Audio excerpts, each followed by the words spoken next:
Hello friends, good evening and welcome back to my channel.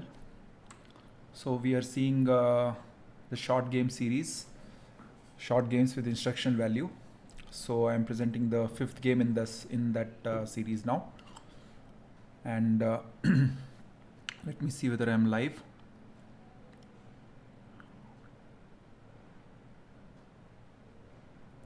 Yes. So let us continue. The game I am going to show you now is very special to me because So let us continue. okay, there is some The game sound. I'm going to Just a show you moment. now is very special to me because Yeah. So the next game which I'm going to show you is very special because I won this game on en route to becoming the champion in my first ever international open tournament win in Frankfurt in 2018. I won an international open tournament in Frankfurt where there were around 6 grandmasters playing, and it was a very strong event. So that's a very memorable thing for me. And this game was played in that tournament. And after I won this game, I won all my games after this. So this game was very important for me, and this is actually a very high quality game also. And above all, it is a very short win also. So I just wanted to show you this game to you, and I hope you guys will learn something from this. तो आगे बढ़ते हैं, इस game को देखते हैं. Again, I'm playing with white pieces, and my opponent is a strong player. His rating was 2250, and he's a German player named Nicolas Pogan. And this game was played in Frankfurt, Germany in April 2018. So let's start the game. I played knight f3. Just a moment. Yes, I started with knight f3 here. So knight f3 is a very flexible move. White can go to any kind of setup after knight f3. So in this particular tournament, I was playing knight f3. So when you play knight f3, it is not so common to win very quick games, but this game is an exception. So we'll see this. So after knight f3, black played knight f6, and I played g3. This is called the Reti system. White very quickly completes his castling and brings his king to safety. And after that, he thinks about playing in the center. So my opponent copied my move, played g6. And I played b3. This is the double fianchetto variation. In that tournament, I was playing this particular variation quite a lot. So this is a very interesting variation. I won many games playing this line. So I remember I haven't lost a single game with white in this variation. So it's a very solid line. So I recommend that you guys also, when you play with white against King's Indian setups, you can adopt this line. So black played bishop g7 and I played bishop b2.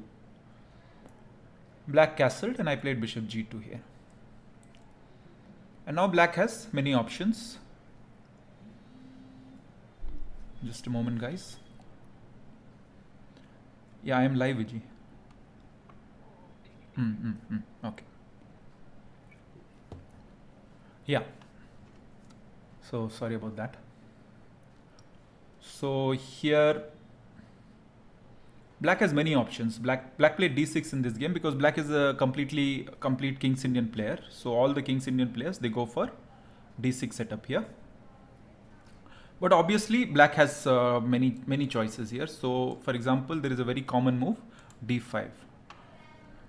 And after d5, okay, this lecture is for slightly advanced players only. So after d5, it is very important for white to play c4.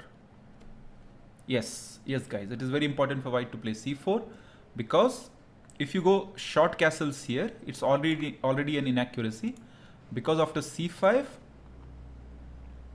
white is struggling, because now when you go c4, black has d4, and now this bishop on b2 is a very passive piece, right? So it is important that when black plays d5, you have to go c4 here, and when black goes c5 next, then you have to play cd5. This is the correct way to play this line. in many games I have seen, and even stronger players, after d5 they just go for short castles, but after c5 white is struggling to equalize already in this position. Okay, so this is one slight subtle point here. So here black played d6, and black wants to go for king's Indian setup. Black is planning to play e5 next, and the normal knight c6 stuff, and how king's Indian players play. So now white's next move is extremely important. So I played d4 here. I have to stop the idea of e5 for black, because black should not go for standard king's Indian setup. That is why I have played double fianchetto, so that to stop this e5 idea. So that's why I played d4 here. So black goes for e5.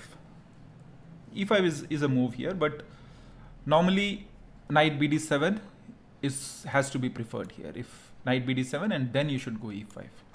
But e5 is an interesting move. We'll see what happens now. So black played e5, and I took d into e5. That's the only good try for white. And now black goes knight fd7. So what do you think, guys, about this position? Now this is not the usual king's Indian. This is totally different now. So how should white play here is the question. So shall I go short castles, which is looking like the very normal option, or shall I go something else? In fact, before the tournament, I had a good preparation about this line, and I had realized that in this position, white should rather aim for long castle and try to attack rather than going short castle. So just take a very careful look at my next moves. So they are very, very important. So here I played queen d2, which is a very interesting move. Queen d2 here. I am just vacating the square for king to castle long side. So black went d into e5. Yes, d into e5. And now, since I have to castle long, I played knight c3. So this is the standard idea in this particular position. So once I go long castle, I will launch an attack with h4, h5. So here, black played rook e8. In fact, my opponent was quite surprised at my moves, because he never saw this long castle idea. So I remember that he was thinking quite a lot. And already by this time, I had taken some 10 minutes, and my opponent had taken almost 50 minutes, I believe. Yes. So already I was having a lot of advantage on the clock. And also, my position was better in my opinion. Why it was better was because I was already familiar of the coming middle game here, which is very important.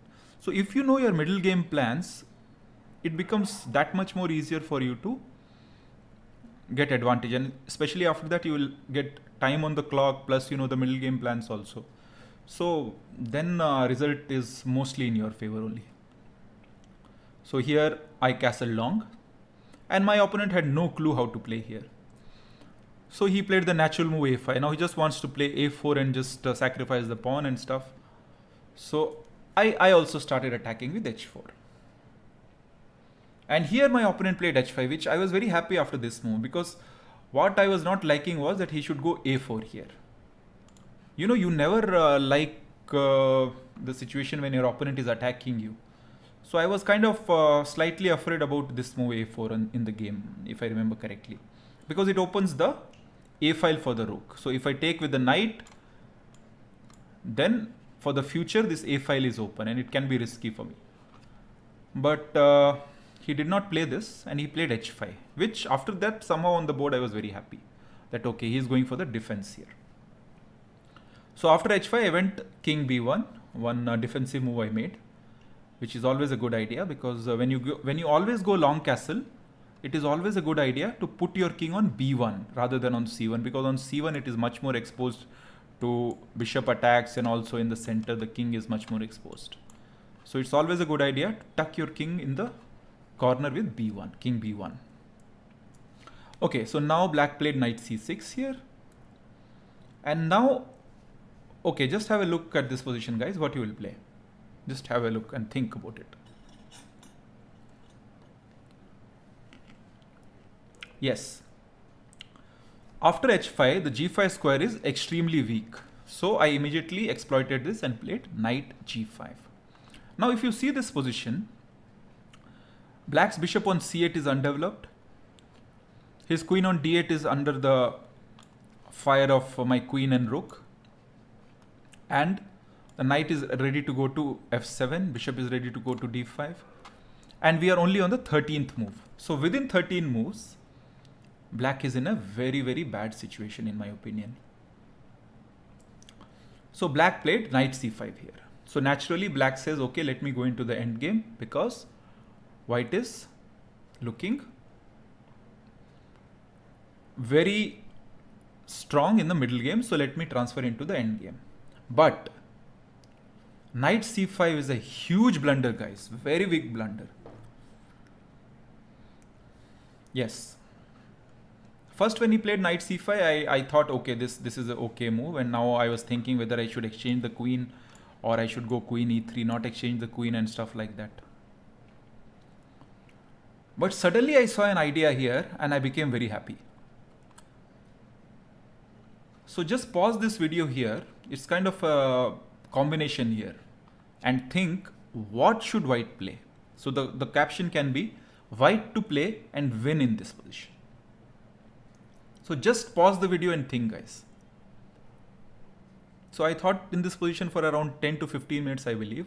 So initially I didn't see this idea, but the moment I saw this, I became extremely excited and then I calculated it further.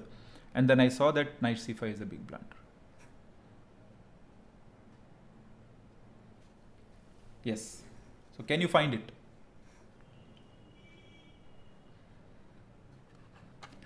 So, okay, so you can pause this video and then think about it. So I'll go ahead and show you the move. So here I played the very brilliant move, bishop into c6.